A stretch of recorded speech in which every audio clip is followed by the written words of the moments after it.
Friends Technos 2209 అందరికి స్వాగతం. మీరు డేట్ వచ్చేసరికి జూలై 17, 2026. టైం వచ్చేసరికి 4 PM అవుతుంది. ఇప్పుడు వరకు న్యూస్ అయితే ఇవి. Samsung Galaxy Z fold 8 series 22వ తారీఖు లాంచ్ అవుతుంది. జూలై 22వ తారీఖు మనందరికీ తెలిసిందే. కాకపోతే ఇది సామ్సంగ్ వెబ్సైట్లో కాకుండా ఇంకొక చోట ప్రీ ఆర్డర్ కూడా తీసేసుకుంటున్నారు. సేల్ కూడా వచ్చేసింది. ఎక్కడంటే క్యావియా తెలిసిందే కదా, వీళ్ళు లగ్జరీ ఫోన్స్ తయారు చేస్తూ ఉంటారు, గోల్డ్తో ఫోన్ తయారు చేస్తూ ఉంటారు. వీళ్ళు 2 ఫోన్ తీసుకొచ్చారు. ఇప్పుడు ఫిఫా వరల్డ్ కప్ నడుస్తుంది కదా, అందరూ ఊపులో ఉన్నారు. సో దాన్ని క్యాష్ చేసుకోవడానికి వీళ్ళు 2 ఎడిషన్స్ అనమాట, లెజెండ్ ఎడిషన్స్ అని తీసుకొచ్చారు. ఒకటి వచ్చేసరికి Cristiano Ronaldo iPhone 17 Pro 17 Pro Max రొనాల్డోది. సెకండ్ వచ్చేసరికి మెస్సీ. ఇది ఇంకా ఫోనే లాంచ్ అవ్వలేదు, Samsung Galaxy Z fold 8 ultra. So పేరు కూడా సామ్సంగ్ అనౌన్స్ చేయాలి ఎంతవరకు, జీ ఫోల్డ్ 8 అల్ట్రా అని పెడతామని చెప్పేసి ఫోన్ వీళ్ళు అనౌన్స్ చేసేసారు వీళ్ళ వెబ్సైట్ లో. Z fold 8 ultra Messi edition అని చెప్పేసి ఇది ఒకటి సేల్ తీసుకొచ్చారు. వీటి ప్రైజెస్ చూస్తే షాక్ అయిపోతారు మీరు. మెస్సీది 12,64,000 రూపీస్ దాకా ఉంది. రొనాల్డో స్టార్టింగ్ వచ్చేసరికి దగ్గర 11 లక్షల రూపాయలు దాకా ఉంది. ఎందుకు ఎంత కాస్ట్ ఉన్నాయంటే మొత్తం గోల్డ్ తో తయారు చేస్తారు అనమాట ప్యానల్స్ ఇవన్నీ. 18 క్యారెట్ 24 క్యారెట్ గోల్డ్ మిక్స్ చేసి తయారు చేస్తారు కంప్లీట్ గా, అందుకే ఎంత కాస్ట్ ఉంది. అండ్ దాంతోపాటు వీళ్ళు కొలాబరేషన్, బ్రాండ్కి చెల్లించాలి, వీళ్ళకి చెల్లించాలి, ఎవరైతే వీళ్ళు కొలాబ్ అవుతున్నారో అందరికి డబ్బులు చెల్లించాలి. అందుకే ఫోన్ కాస్ట్ విపరీతంగా ఉంటుంది. అండ్ వీటికి సేల్స్ కూడా ఉంటాయి. ఫ్యాన్స్ ఉంటారు కదా, కొంటనే ఉంటారు. ఇవన్నీ పెడితే అని నమ్మట్లేదు, ఓన్లీ 19 యూనిట్స్ మాత్రమే, 19 యూనిట్స్ ప్రపంచవ్యాప్తంగా అమ్ముతున్నారు. సో ఓన్లీ 19 మెంబర్స్ మాత్రమే కొనుక్కోవచ్చు. అండ్ సామ్సంగ్ అయితే స్పైడర్ మ్యాన్తో కొలాబ్ అయినట్టుంది. మొత్తం స్పైడర్ మ్యాన్ ఎగురు దూకుతున్నాడు, అన్ని పగలు కొడుతున్నాడు. దీని ఎంతో మీనింగ్ వచ్చేసరికి జీ ఫోల్డ్ 8 సిరీస్ కొద్దిగా డ్యూరబిలిటీ మీద ఫోకస్ చేసినట్లు ఈ ట్రైలర్ చూస్తే అర్థమవుతుంది. నెక్స్ట్ వచ్చేకి వెళ్ళే ముందు డీల్ అవుతుంటే చూసుకుంటే HP Victus laptop Intel Core 5 ప్రాసెసర్తో వస్తుంది. 24GB DDR5 RAM, 512GB SSD, 4GB NVIDIA RTX 3050 graphic కార్డ్తో వస్తుంది. దీని మీద 7,000 రూపాయలు HDFC క్రెడిట్ కార్డ్ మీద డిస్కౌంట్ వస్తుంది. ప్రజెంట్ డీల్ ప్రైస్ వచ్చేసరికి 78,990 రూపాయలకి అయితే వస్తుంది. అండ్ మ్యాక్స్ క్లాతింగ్ మీద కూడా చిన్నపిల్లలకి పెద్దవాళ్ళకి అందరికీ అప్ టు 70% డిస్కౌంట్ కూడా వస్తుంది. ఒకవేళ డీల్స్ మీద చెక్ చేయాలనుకుంటే కింద డిస్క్రిప్షన్ లింక్స్ ఉంటే అక్కడ నుంచి చెక్ చేయొచ్చు. నెక్స్ట్ మనకి యాపిల్ నుంచి యాపిల్ మల్టిపుల్ ఐప్యాడ్ మోడల్స్ మీద వర్క్ చేస్తుందని చెప్పేసి బ్లూంబర్గ్ చెప్తుంది. ఈ ఇయర్ 2026లో మనం ఒక చిన్న ఐప్యాడ్ చూస్తామంట, ఐప్యాడ్ మినీ. ఈసారి OLED డిస్ప్లేతో వస్తుంది అని చెప్తున్నారు. ఇంతకుముందు మనకి LCD డిస్ప్లే కదా, ఇప్పుడు OLED స్క్రీన్తో వస్తుంది. ఇది 2026 ఎండింగ్ లోపు చూడొచ్చు. A19 Pro చిప్తో అయితే వస్తుంది. సేమ్ ఏదైతే ఐఫోన్ 17 Pro 17 Pro Maxలో చూసారో ప్రాసెసర్ అదే ప్రాసెసర్తో వస్తుంది అని చెప్పేసి చెప్తున్నారు. అండ్ నెక్స్ట్ 2027లో వచ్చేసరికి iPad 12th generation, iPad Air, iPad Pro మొత్తం 3 మోడల్స్ అయితే వస్తాయి. iPad 12th generation LCD display తోటి A19 Pro చిప్తో అయితే వస్తుంది. iPad Air వచ్చేసరికి M5 చిప్ తోటి, iPad Pro వచ్చేసరికి M6 చిప్తో వస్తుంది అన్నట్లుగా చెప్తున్నారు. ఇవన్నీ మనకి నెక్స్ట్ ఇయర్ వస్తాయి. నెక్స్ట్ వచ్చేసరికి DCS చెప్తున్న ప్రకారం చూసుకుంటే నెక్స్ట్ వచ్చే మంత్స్లో మీరు 10,000 mAh బ్యాటరీ కామన్గా చూస్తారు మ్యాక్సిమం ఫోన్స్లో అన్నట్టు చెప్తున్నారు. ఒప్పో, OnePlus కానివ్వండి, Xiaomi Poco కానివ్వండి, Vivo, iQOO, ఇలా అన్ని బ్రాండ్స్ అయితే చైనీస్ బ్రాండ్స్ ఉన్నాయి, అన్ని 10,000 mAh బ్యాటరీస్ అయితే వర్క్ చేస్తున్నాయి. త్వరలోనే మీరు అన్ని ఫోన్స్లో 10,000 mAh బ్యాటరీ చూస్తారంటూ చెప్తున్నారు. ప్రజెంట్ అయితే మనం ఒక ఫోన్లో చూస్తాం 10,000 mAh బ్యాటరీ. రియల్మీ నుంచి రియల్మీ P4 పవర్ ఉంది కదా, దానిలోనే వచ్చింది. మిగతా ఫోన్స్ 9,000 mAh, 8,000 mAh ఇట్లా చూసాం. ఫ్యూచర్లో బ్యాటరీ కెపాసిటీ అయితే దారుణంగా పెరుగుతాయి ఫోన్స్లో. నెక్స్ట్ సార్ ఓపెన్ఏఐ నుంచి ఒక కీబోర్డ్ లాంచ్ చేసింది కోడెక్స్ కోసం. అండ్ ఇప్పుడు మర్చెండైజ్ తీసుకొస్తుంది. బాస్కెట్బాల్ ఒకటి తీసుకొచ్చారు. బాస్కెట్బాల్ మీద ChatGPT లోగో ఇవన్నీ పెట్టి $70 అమ్ముతున్నారు. అండ్ టీ షర్ట్లు, హుడీస్, వాటర్ బాటిల్స్ అన్ని మర్చెండైజ్ మొత్తం అమ్ముతున్నారు. కంప్లీట్ హార్డ్వేర్ సైడ్ కూడా వచ్చేటట్టు కనిపిస్తున్నారు వీళ్ళు. AI సంబంధించి ఫోన్ కూడా తయారు చేస్తున్నారు. AI ఫోన్ ఒకటి డిజైన్ చేస్తున్నారు. అది వచ్చిన తర్వాత దాని సక్సెస్ బట్టి మిగతా వాటి మీద కూడా వీళ్ళు ఒక లుక్ వేయచ్చు. నెక్స్ట్ న్యూస్లోకి వెళ్ళే ముందు కామెంట్ ఆఫ్ ది చూసుకుంటే హరీష్ అడుగుతున్నారు, 90,000లో కెమెరాకి X300 తీసుకోవాలా, iPhone 17 తీసుకోవాలని అడుగుతున్నారు.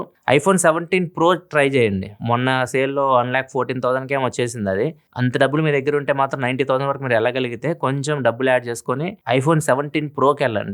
అది మీకు చాలా బాగుంటుంది. దాని గురించి సపరేట్ వీడియో కూడా చేస్తాను నేను. ఒకవేళ మీరు చెక్ చేయాలనుకుంటే ఇక్కడ కార్డ్స్లో లేస్తే ఇక్కడ నుంచి చెక్ చేయండి. నెక్స్ట్ బ్లూంబర్గ్కి దీపేందర్ గోయల్ ఒక ఇంటర్వ్యూ అయితే ఇచ్చాడు. దానిలో టెంపుల్ డివైస్ గురించి అడిగారు. టెంపుల్ డివైస్ ఉంది కదా, ఇప్పుడు అది హాట్ టాపిక్ అయిపోయింది. అసలు అది ఎందుకు తయారు చేశారో కూడా చెప్పాడు. ఎందుకు తయారు చేశారంటే తన కోసం తయారు చేసుకుంటారంట. నా బ్రెయిన్ హెల్త్ ఎలా ఉంది, ఫంక్షనింగ్ ఎలా ఉంది, తన ఏజింగ్ గురించి కంప్లీట్గా డీటెయిల్గా తెలుసుకోవడానికి నేను తయారు చేశాను. కానీ నేను బిజినెస్ మ్యాన్ కాబట్టి నేను తయారు చేసినప్పుడు నాకు అనిపించింది దీంతో బిజినెస్ చేయొచ్చు, సక్సెస్ అయ్యిద్ది అని చెప్పేసి అందుకే దీన్ని బిజినెస్ లాగా తీసుకొని వస్తున్నాను. నెక్స్ట్ 12 monthsలో దీన్ని మార్కెట్లోకి తీసుకొస్తానట్లు కూడా చెప్పారు. దీని ఎస్టిమేటెడ్ కాస్ట్ వచ్చేసరికి దగ్గర $1,00,000 దాకా ఉండొచ్చు, $1,000 అరౌండ్ అని చెప్పేసి రిపోర్ట్ అయితే వస్తుంది. మరి చూడాలి ఇది గ్లోబల్గా అమ్ముతారో ఓన్లీ ఇండియాలో తీసుకొని వస్తారో ప్రజెంట్ ఏం ఇన్ఫర్మేషన్ లేదు. ఇంకా దీని మీద టెస్టింగ్ అయితే జరుగుతుంది, ఇంకా కంప్లీట్ టెస్టింగ్ అయితే పూర్తవ్వాలి. D5 అని చెప్పేసి ఒక బ్రాండ్ వీళ్ళు ఒక షూ తయారు చేస్తారు. ఇది ఎవరికంటే పెద్దవాళ్ళ కోసం, ఎవరైతే నడవలేకుండా ఉంటారో డాక్టర్స్ చెప్తారు కొంచెం వాకింగ్ చేయండి అది అని, కానీ వాళ్ళు నడవలేరు పాపం. సో అట్లాంటి వాళ్ళ కోసం ఎవరైతే పెద్దవాళ్ళనే కదా, ఎవరైనా నడవలేకుండా ఉండి మీ యాంకిల్ దగ్గర ఏమన్నా ప్రాబ్లం ఉన్నా, లేకపోతే కాఫ్ ఉంటుంది కదా, కాఫ్ అంటే పిక్ అంటారు ఇక్కడ కాలుకి, ఆ మజిల్ దగ్గర ఏమైనా ప్రాబ్లం ఉన్నా కానీ వీళ్ళు తయారు చేసిన షూ అయితే సాల్వ్ చేస్తుంది. సో వీళ్ళ షూనే డిఫరెంట్గా ఉంటుంది. యాంకిల్కి సపోర్ట్ ఇస్తుంది, కాఫ్కి సపోర్ట్ ఇస్తుంది. మీరు నడిచేటప్పుడు ఇది ఒక 20-30 స్టెప్స్ మీరు వేసారనుకోండి, అది అడాప్ట్ చేసుకుంటుంది. మీరు ఏ స్పీడ్లో నడుస్తున్నారు అని చెప్పేసి అక్కడ నుంచి మీకు పుష్ ఇస్తుంది. సో మీరు ఎక్కువ ప్రెజర్ పెట్టాల్సిన అవసరం లేదు. మీరు నడిచే స్పీడ్లోనే అది మిమ్మల్ని నడిపిస్తూ ఉంటుంది అనమాట, మీకు సపోర్ట్ ఇస్తూ. ఇది దీని కాన్సెప్ట్. దీని కాస్ట్ చాలా ఎక్కువ ఉంది, దగ్గర 4,40,000 రూపాయలు దాకా ఉంది. ఇండియన్ కరెన్సీలో కన్వర్ట్ చేస్తే డాలర్స్లో వచ్చేసరికి $4,500 దాకా ఉంది. నెక్స్ట్ న్యూస్లోకి వెళ్ళే ముందు, ఫ్రైడే కాబట్టి చాలా మంది ఓటీటీ రిలీజెస్ గురించి అడుగుతూ ఉంటారు. ఓటీటీలో ఒకవేళ మీరు వీకెండ్ ఎంజాయ్ చేయాలనుకుంటే మా ఇంటి బంగారం జియో హాట్స్టార్లో వచ్చింది. మేకింగ్ ఆఫ్ ఒడెస్సీ అని చెప్పేసి, ఒడెస్సీ బిహైండ్ ద సీన్స్, అది కూడా జియో హాట్స్టార్లో రిలీజ్ అయింది. ఒకవేళ మీరు థియేటర్లో ఎంజాయ్ చేయాలనుకుంటే చాలా మంది వెయిట్ చేసిన ఫిల్మ్ అయితే వచ్చింది థియేటర్లోకి, ఒడెస్సీ, క్రిస్టోఫర్ నోలన్ది. దీనికోసం చాలా మంది వెయిట్ చేస్తున్నారు. ఈరోజు థియేటర్లో రిలీజ్ అయింది. ఒకవేళ వీకెండ్ చూడాలనుకుంటే ఇది చూడొచ్చు. అండ్ ఫుట్బాల్ వరల్డ్ కప్ కూడా ఉంది Sunday midnight, Argentina versus Spain. దానికోసం కూడా చాలా మంది వెయిట్ చేస్తున్నారు. అండ్ రిపోర్ట్ ప్రకారం చూసుకుంటే, సన్ రిపోర్ట్ ప్రకారం చాలా మంది ఇండియాలో నైట్ పడుకోవట్లేదు. ఈ ఫుట్బాల్ మ్యాచెస్ చూడడానికి, వాళ్ళ ఫేవరెట్ టీం ఉన్న మ్యాచెస్ ఉంటాయి కదా, అవి చూడడానికి నైట్ పడుకోవట్లేదు. ఎందుకంటే ఈ మ్యాచెస్ నైట్ అంతా జరుగుతుంటాయి. నైట్ 12:30, 1, ఒకసారి 2:30, 3 కూడా ఉన్నాయి.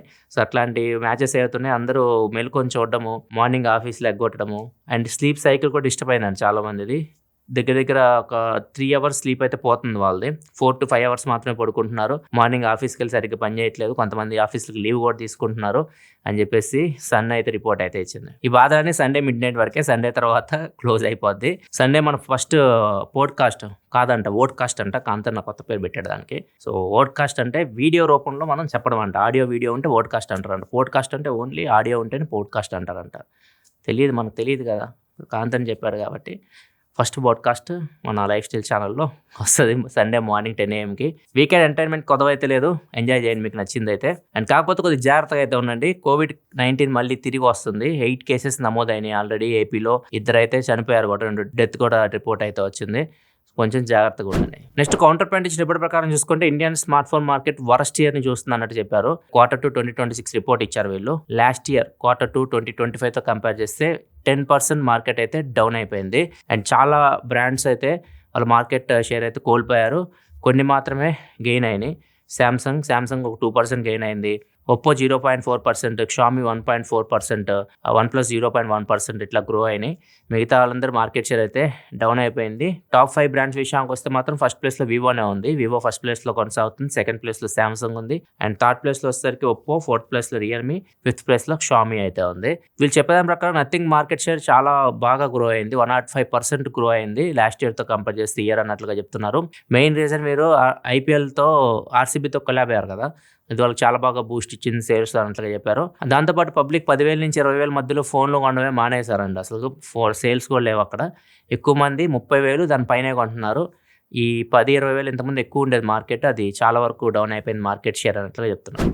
నెక్స్ట్ యూఎస్ ఫ్లోరిడాలో ఒక బామ్మ నాన్సీ అని చెప్పేసి, ఈమెకి వాళ్ళ నెంబర్ ప్లేట్లు ఎలా ఉంటాయి, రెన్యువల్ చేసుకుంటూ ఉండాలి.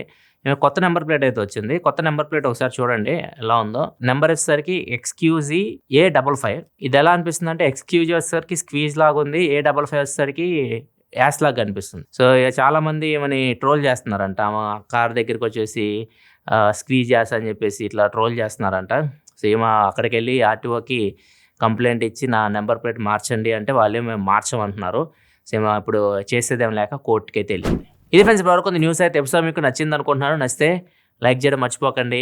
అండ్ రీసెంట్ వీడియోస్ మన ఛానల్ వచ్చి చెక్ చేయకపోతే ఇక్కడ కార్డ్స్లో వస్తుంది, ఇక్కడ నేను చెక్ చేసేయండి. ఇలా మరిన్ని వీడియోస్ కోసం మన ఛానల్ సబ్స్క్రైబ్ చేసుకొని ఫాలో అవుతుండండి. మళ్ళీ మనం మండే టెక్ న్యూస్లో కదా, సెలవు, బాయ్.